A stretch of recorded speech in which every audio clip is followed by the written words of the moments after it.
说水阁好。国情解说2句，我含你做参考。解说，解文说理。国情7站啊，就咧研究台湾地号名歌，这我去影印到一本歌册。原来离咱即马这个时代无介久，推断起来是超2、3十当前尔。内底4句连真艺术，一集继续讲。过来咱甲听讲孔子设理有讲价，若无栽培有情差，庄头就爱斗下肉，新妇搁过大鼻骹。斗南元早摊礼物，番社隔壁三块厝，风景咧看逐位有，偏出游览的地区。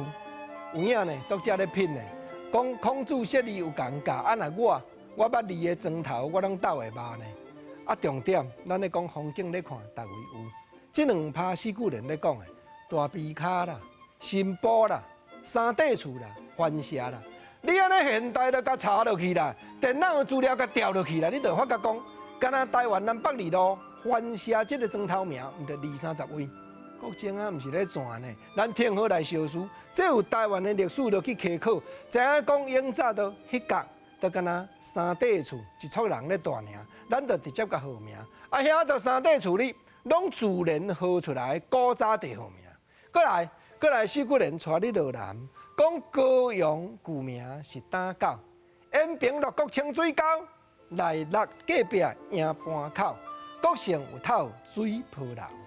念歌是要改新闻，方圆旧名葫芦墩，香山崖顶甲头份，家人嘛有花莲船。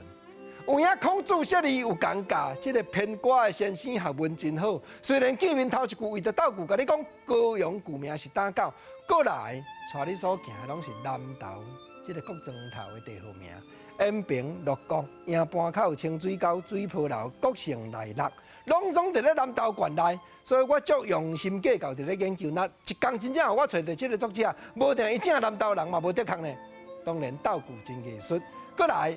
方圆旧名葫芦墩中部的香山崖顶甲头份拢讲头顶名的，收煞尾伊讲家人也有花莲船，表示讲花莲港口的船，永早捌驶去到家人港。当然啦，要为着取这个船来斗句趣味。毋过这原来甲台湾的历史、各地头的变迁有牵连。就你研究台湾地号名歌，敢若捌一个古早的地号名，就价值。